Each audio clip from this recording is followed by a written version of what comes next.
For fans of the original Star Trek, there's no forgetting Susan Oliver. Susan Oliver's Vina is really kind of iconic. When I first put up a website, I had more emails from people about Susan Oliver than any other subject. Who are you? You know who I am? She was on Wagon Train 4 times.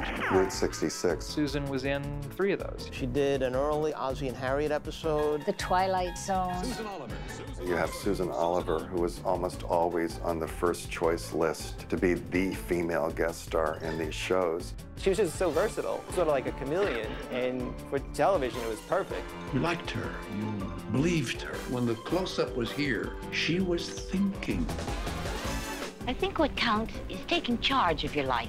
Susan Oliver makes final preparations for a solo flight to Moscow. She won 5 world records in flying light planes. She was one of the first women to fly the Learjet.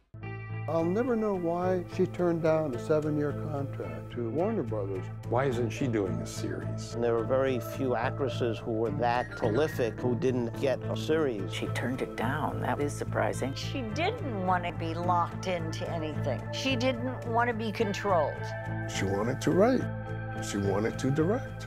I want to make films. Do you realize that in my 18 years in the business, I've never worked with a woman director? For a woman to direct a film would be like a woman playing professional football. That's how bad it was. She directed a MASH. That was a very prestigious show.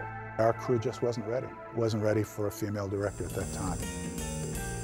She should have acted in all kinds of things and didn't have that opportunity because she didn't behave the way they wanted her to behave.